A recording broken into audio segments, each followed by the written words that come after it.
Olá, meu nome é Melissa Fioravante, eu sou professora e coordenadora do Semente Curso em Psicologia e hoje nós estamos iniciando a aula 1 do curso online de técnicas em terapias do esquema. Você que adquiriu esse curso pode ter adquirido ele na versão avulsa ou como parte integrante da nossa formação online de terapia do esquema. Sejam todos muito bem-vindos. Essa aula, né? Esse nosso curso é dividido em 4 aulas, em 4 momentos. E eu vou estar agora iniciando o nosso slide. Então, vamos lá. Olha só, gente. Para ficar muito claro qual que é o objetivo desse curso, né? Ele faz parte da formação online de terapia do esquema, ou ele contribui para você que já tem conhecimento em terapia do esquema, que já é do domínio, né, do que são esquemas, do que são modos, e gostaria de se aprofundar ou de estar revendo quais são as técnicas em terapia do esquema. Então, de alguma forma, né, se o que a gente está conversando hoje parecer muito novo para você, é provável que você precise aprender ainda um pouco mais sobre terapia do esquema. E aí a gente sugere você adquirir o curso de introdução à terapia do esquema, que já está disponível na versão online e gravação da aula.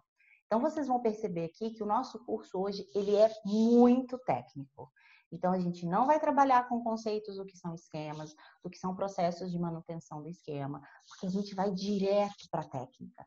E uma coisa muito interessante é que vocês vão ver que a terapia do esquema não é bagunçada, não é desorganizada, não é para fazer, hoje eu vou fazer.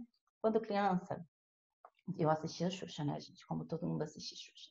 E o meu sonho um dia era participar daquela banheira de cartas que ela tinha. Eu pegava cartas do baralho e jogava para cima e me sentia a Xuxa se pegando. E muita gente, sem brincadeira, faz isso com as técnicas. Coloca um monte de técnica na cabeça, joga para cima e tenta pegar como se fosse intuitivamente. Então, a terapia do esquema, ela não é tão inflexível, tão dura como muitas terapias cognitivas são. Mas ela é organizada, ela é estruturada. E vocês vão ver aqui que nós vamos oferecer, né, as técnicas do mais simples para o mais complexo, do mais fácil para o mais difícil. Então, já antecipando, existe uma ordem, uma organização. Melissa, eu posso começar com diário? Não, não pode começar com diário se você não usou a primeira técnica, né, que é avaliar vantagens e desvantagens daqueles esquemas. Então, a gente tem que pensar o seguinte, como toda terapia, e aí não é somente a terapia do esquema, como toda terapia cognitiva, a gente passa por 3 momentos, por 3 fases, ok?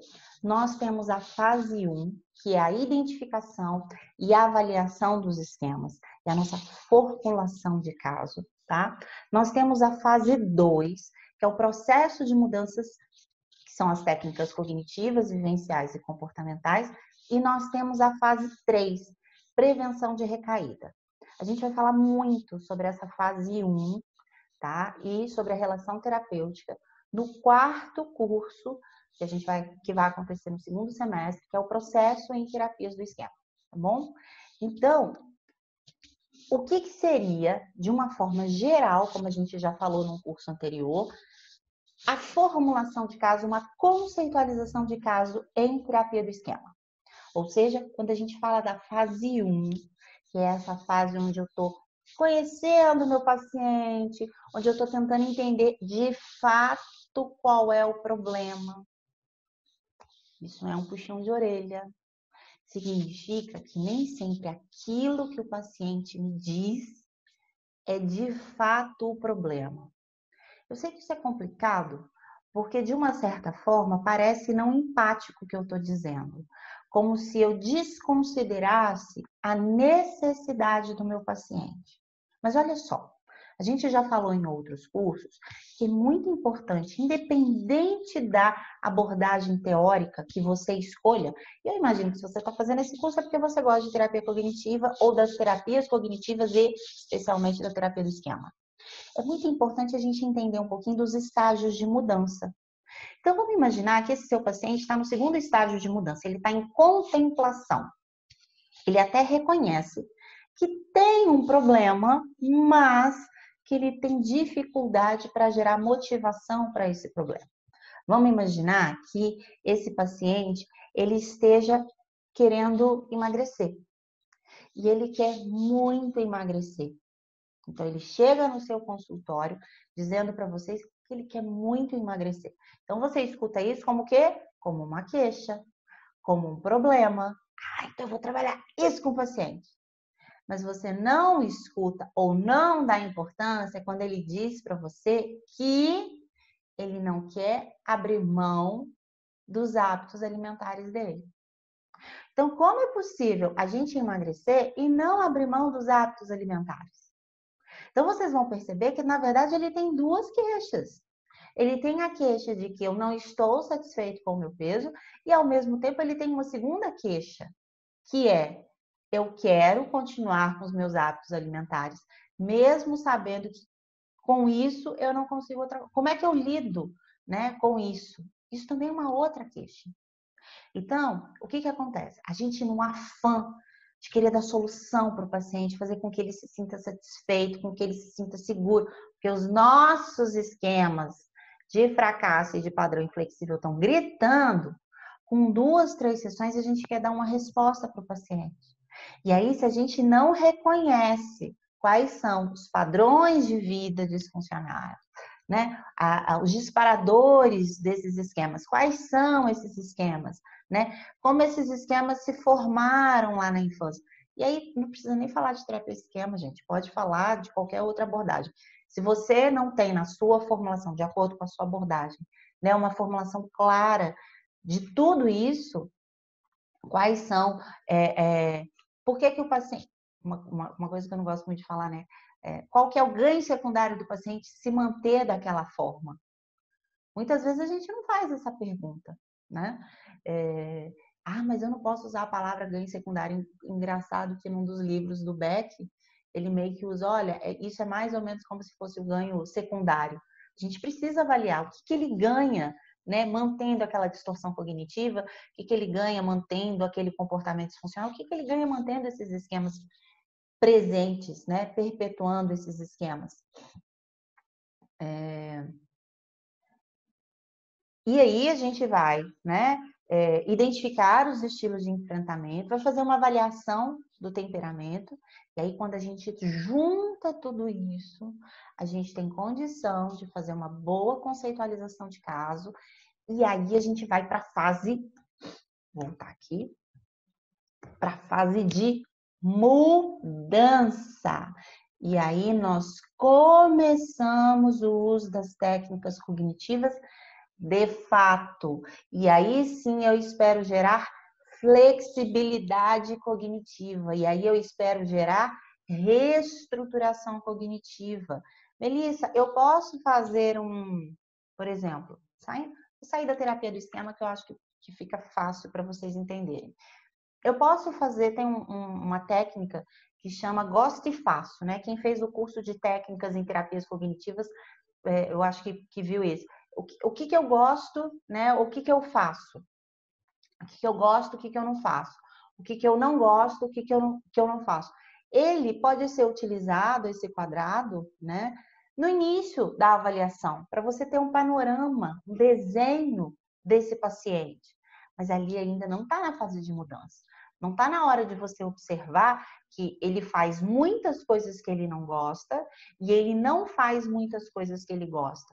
Olha, estou percebendo aqui que isso aqui está desequilibrado. Precisamos mexer. Na terceira sessão vocês vão fazer isso? Na terceira sessão vocês não vão fazer isso.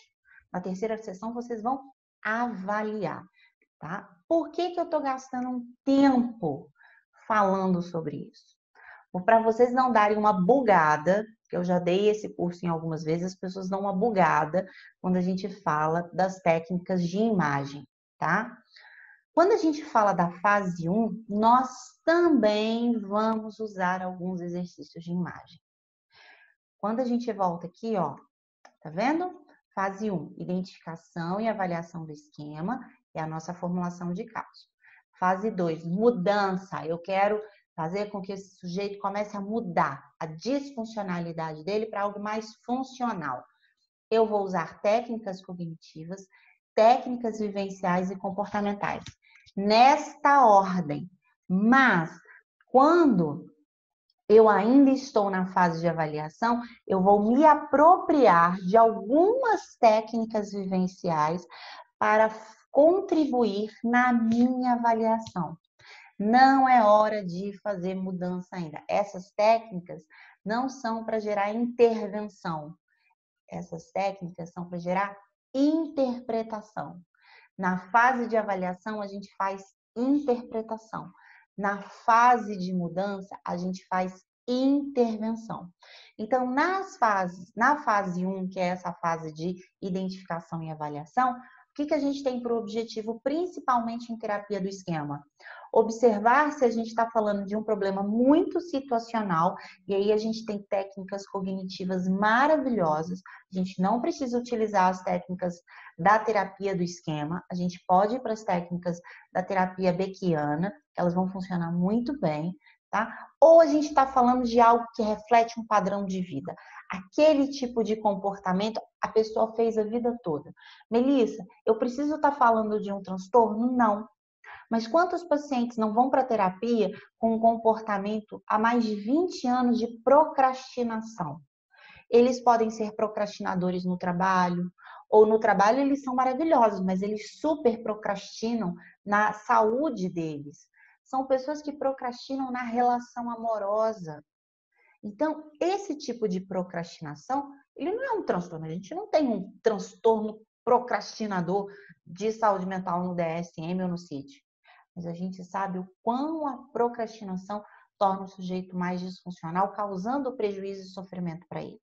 Portanto, pacientes procrastinadores podem sim ter uma melhora significativa com a terapia do esquema. E aí, nessa fase que a gente está fazendo avaliação, a gente vai falar muito sobre isso, tá? Muito no curso do processo, né, em terapia do esquema. A gente vai aplicar os questionários de Jung, o questionário de vida do Lázaro, a gente vai fazer aquele exercício, né, sobre os 10 fatos da vida e também vamos usar exercícios de imagem. Bem, quando a gente trabalha com terapia do esquema, é muito importante que nessa fase de avaliação a gente não se baseie apenas no DSM-5. Eu acabei de dar um exemplo para vocês exatamente sobre isso, né? O paciente que é procrastinador, essa procrastinação, ela pode não estar vinculada a um transtorno, né? Que está lá nomeado, classificado no DSM-5. Mas a gente pode ter comportamentos disfuncionais. A gente pode ter aquele paciente, né, que tem padrões autoderrotistas. Uma vez eu vi numa reportagem a tal do síndrome do impostor. Tá? Quem já ouviu falar pode pesquisar aí. Não é uma síndrome definida, como eu digo, para geral, né? Não é uma síndrome que todo mundo da área psíquica vai dizer, olha, é verdade, eu conheço essa síndrome e tal, mas algumas pessoas nomearam, e nada mais é do que a resignação, né, uma ativação significativa desse esquema de fracasso. São pessoas absolutamente sabotadoras na vida dela. Tá? A gente vai identificar os estilos de enfrentamento, é muito importante a gente identificar esses estilos de enfrentamento. Muitos psicólogos que estão iniciando a terapia do esquema ficam ali loucos tentando decorar os 18 esquemas. Isso é importante, mas mais do que isso, vocês precisam reconhecer as necessidades emocionais. As 5 necessidades emocionais vocês têm que decorar, tá? Quais são essas 5 necessidades? Né? Aceitação, amor e vínculo, autonomia, validação das expressões, lazer e espontaneidade, e limite. Então, a gente tem essas necessidades emocionais. Por que é importante eu reconhecer essas necessidades emocionais? Por 2 pontos. Porque os meus esquemas partem dessas necessidades emocionais não supridas e, enquanto terapeuta, a minha relação terapêutica, a minha ação enquanto terapeuta, enquanto personagem, né, dessa relação, desse momento de mudança que acontece dentro da clínica, se baseia em eu oferecer para o paciente de maneira ética as necessidades emocionais dele. Então, se ele precisa se sentir aceito, se ele precisa se sentir amor, se ele precisa sentir carinho, sou eu que vou oferecer. Se ele precisa de um espaço para ser espontâneo, eu vou oferecer. Se ele precisa de um espaço, né, de limite, eu também vou oferecer. Tá? Não se basear apenas numa análise simplista da infância e vida do paciente. Né? A gente já falou disso em outros momentos, em outros cursos, que existem vários fatores que estão relacionados à origem, né, do esquema e à manutenção desse esquema. Então, não é apenas a relação parental, o temperamento do sujeito também influencia. E uma coisa muito importante, que eu já dei spoiler há 5 minutos atrás, que é validar o valor adaptativo desse estilo de enfrentamento. Então, quando eu tento perpetuar esses esquemas, e é por isso que esses estilos de enfrentamento eles existem, como uma forma de perpetuação, essa perpetuação ela não está acontecendo para me sacanear. Essa perpetuação acontece para que, de alguma forma, eu consiga sobreviver diante daquilo que está me causando sofrimento. Então, aquilo ali, diante de uma família que não é presente, diante de uma família, né, que me causa privação emocional, pode ser que eu tenha que desenvolver até esquemas secundários, como esquema de autossacrifício, para que eles me notem, para que eu seja uma filha interessante. Então, naquele momento, o esquema de autossacrifício, ele entra como uma forma de manter o meu esquema de privação emocional para que eu me sinta aceita. O grande problema é fazer isso aos 30 anos e acreditar que, de fato, eu só vou ter valor se eu abrir mão de todas as minhas necessidades. E aí eu, de repente, entro numa equipe de trabalho e eu sou a única que trabalha até as 10 horas da noite, eu sou a única que checa os e-mails 6 horas, eu sou a única que entrega os relatórios com os nomes de todos os meus colegas, porque, tadinho, eles estão ocupados nessa quarentena. Você também está tão ocupada quanto. Mas se eu não fizer isso, eles não vão gostar de mim. Aos 5 anos, você podia achar que você não teria outra estratégia. Você não poderia trocar de amigos. Mas aos 30 anos, você pode. Ok? Então, essa parte foi apenas para contextualizar vocês por onde que nós vamos trabalhar. Então, vocês vão ver que a gente já está iniciando as estratégias cognitivas, chamando elas de fase 2. Porque logo depois, quando a gente for começar a falar das técnicas vivenciais, vocês vão ver que a gente começa na fase 1 e depois a gente vai para a fase 2. Ok? Então, completamos a fase de avaliação. Então, vocês vão ver que depois a gente dá uma voltada nisso aqui. Nós terminamos a fase de avaliação, né, e educação desses esquemas. Nós vamos começar a fase de mudança. Então, a gente começa pelas fases cognitivas, vivenciais, comportamentais e interpessoais. E por que aqui a gente está colocando a parte interpessoal? Porque muitas vezes a gente vai precisar usar técnicas até de habilidades sociais, técnicas de comunicação, né, que não tem necessariamente a ver somente com uma mudança comportamental. Nosso objetivo nas técnicas cognitivas é tentar modificar alguns esquemas, alguns estilos de enfrentamento, tá? Nessa fase de mudança. Nós começamos com as técnicas cognitivas, nós já preenchemos o formulário de conceitualização, nós já trabalhamos psicoeducação com os pacientes, o paciente já sabe o que é esquema, o paciente já sabe o que é resignação, o que é evitação, o que é supercompensação. Vocês já discutiram os questionários com eles, ok? Bem, qual é o grande objetivo das técnicas cognitivas? Essas técnicas ajudam o paciente a expressar uma forma saudável de questionar o esquema. Eu vou mostrar aqui e vou repetir calmamente para vocês, porque as pessoas não entendem isso nem em terapia cognitiva, tá?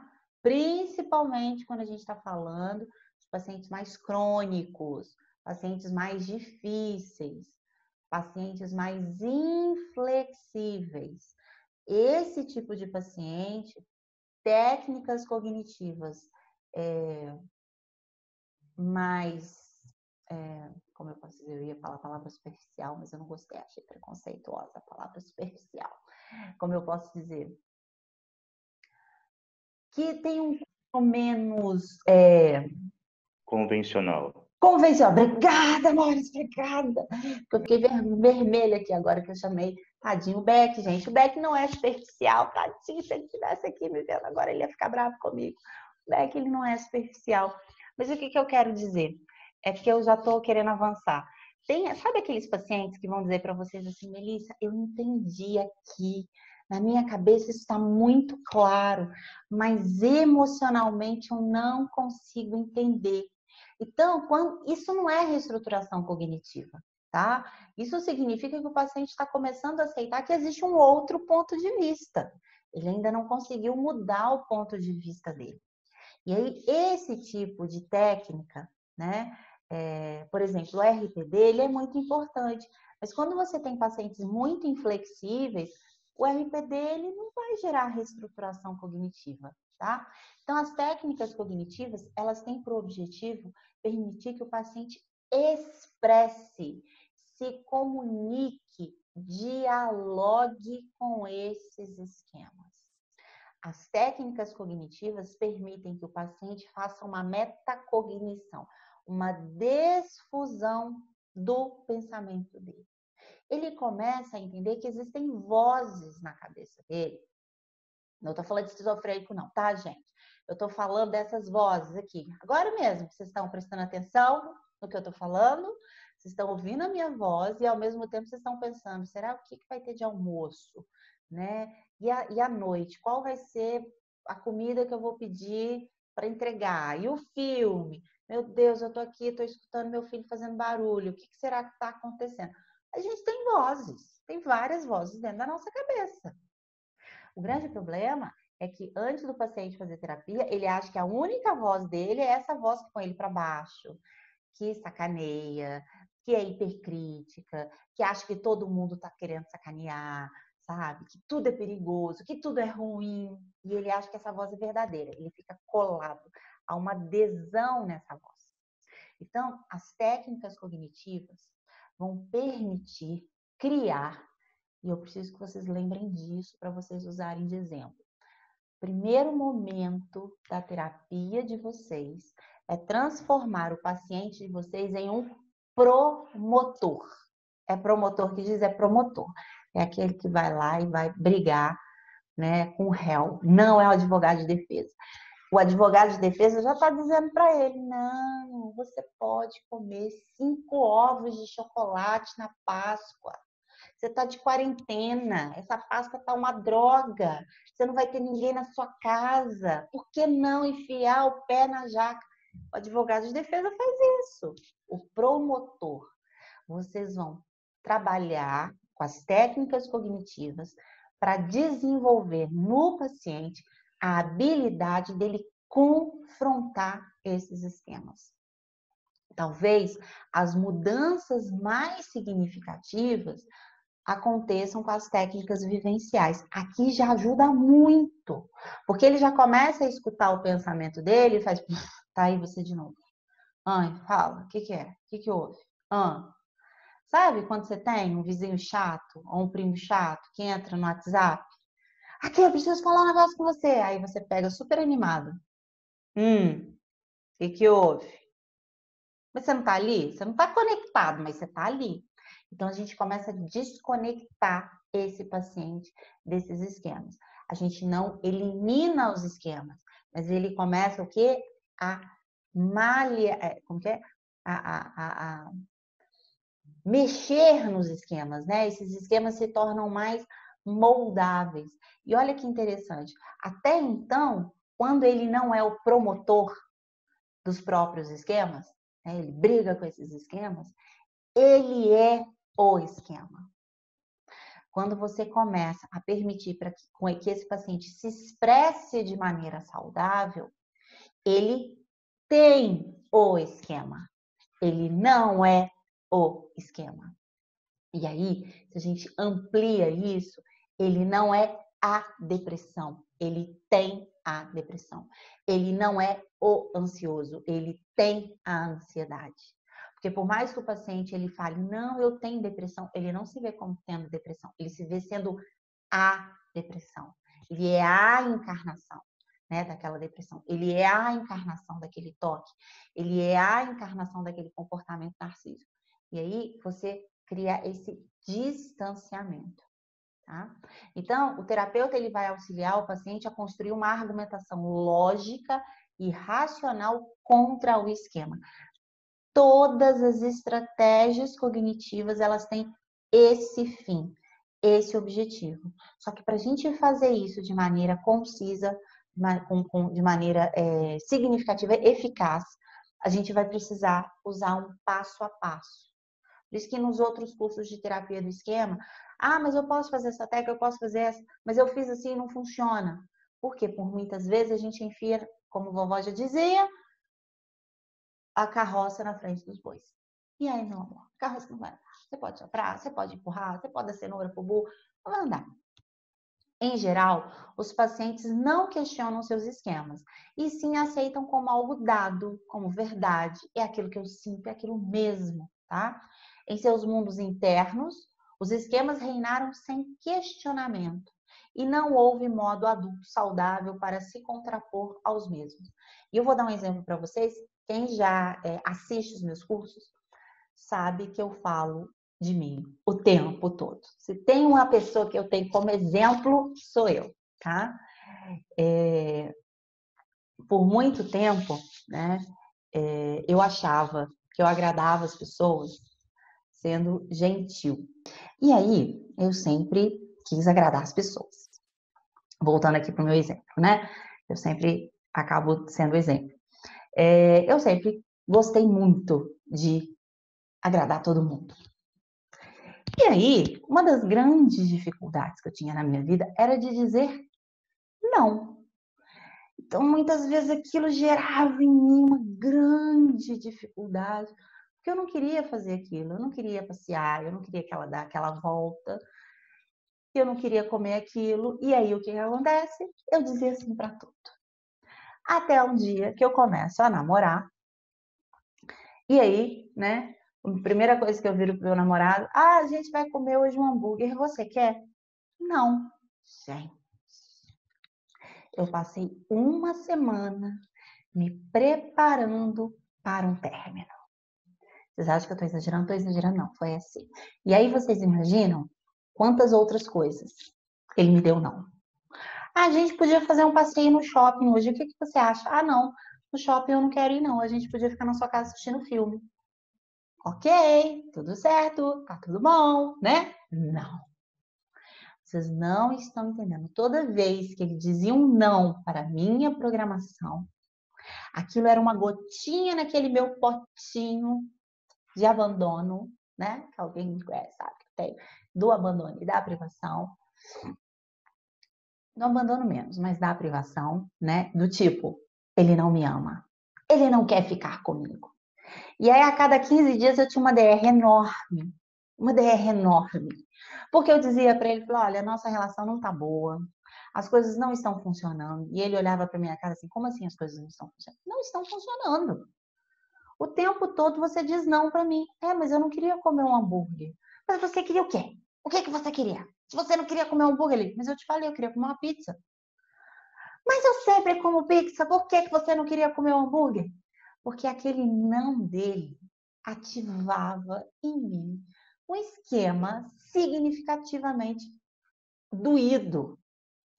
E eu não conseguia, naquele momento, de forma alguma, me distanciar do esquema. E como vocês sabem, o esquema ele vem junto com memória, o esquema ele vem junto com afeto, com emoção, o esquema vem junto com estilo de enfrentamento. E aí o que eu já fazia, gente? Eu hipercompensava. Na mesma hora eu hipercompensava. Eu também não quero te ver. Ele, como assim você não quer me ver? Não, você não quer sair, você não quer ir no cinema? Não, também não precisa vir ver. Não. Acho que a gente, inclusive, tem que ter uma discussão. Eu ficava meio que abusiva. Não quero uma relação abusiva, pelo amor de Deus. Eu quero mostrar para vocês, né? O meu medo era tão grande de levar um pé na bunda que eu já me preparava para dar o pé na bunda. Resumo da obra. E a gente percebe aquilo, gente, como uma verdade. como uma melhor amiga que nos dá conselho amoroso. Eu recentemente atendi uma paciente e a gente está discutindo questões amorosas, né? E aí eu percebi claramente, ela está conhecendo um boy magia agora, e assim, a primeira coisa que ela fez, no primeiro momento em que eles se encontraram, foi falar todos os defeitos dela. Todas as vezes que ela usou droga, todas as vezes que ela fez terapia, todos os defeitos que ela tem. E eu falei assim, mas por que você tá afastando o boy magia? Ela, não tô afastando o boy magia, não. Eu falei, tá sim. Mas que marketing terrível é esse que você está fazendo? Ela, não, Melissa, eu preciso que ele tenha certeza no que ele está se enfiando. Eu falei, ele vai ter tanta certeza que ele vai embora. Do jeito que você está falando, ele tem tanta certeza que ele vai embora. Eu falei, mas de quem que você está ouvindo esse tipo de mensagem, né? De conselho? Ah, é de uma prima minha. Eu falei, você está escutando ela? Nós somos muito amigas. É uma prima, assim, que ela vive a minha vida, eu vivo a vida dela. E ela entende de relacionamento amoroso? Sim. Ela sempre diz o que eu preciso fazer. Entendi. E quanto tempo mesmo ela está estável na última relação amorosa? Ela riu. Ela não está namorando. Falei, mas qual foi o último relacionamento dela? Não, ela não é muito de namorar. Falei, é dessa pessoa que você está ouvindo conselho? Você está ouvindo conselho amoroso de uma pessoa que não namora? Que está sempre achando que os homens são canalhas, que os homens só querem sexo com você, que os homens não se interessam. Eu imagino até que essa pessoa te dê conselhos do tipo, pisa que ele volta atrás. Não é isso? Não é isso, gente, que as músicas de sofrência dizem, né? Como que é a música lá? Pisa, pisa, que ele volta atrás, não é isso? Um negócio desse jeito? Então, a gente cola no esquema, a gente se adere a esse esquema como se fosse verdade e a gente não questiona. Gente, é só parar para pensar no óbvio, né? Da mesma forma que eu não gostaria de estar com alguém que me cause sofrimento, que me ignore, a pessoa que está do meu lado também não vai querer. Mas a gente não percebe isso, né? A gente só percebe isso depois que faz terapia. E aí, quando as técnicas cognitivas elas começam a funcionar e elas começam a brilhar, o paciente o quê? Percebe que existe uma verdade fora disso. Percebe que existe uma outra possibilidade. E aí ele começa a criar um espaço para, de fato, gerar o quê? Uma flexibilidade cognitiva.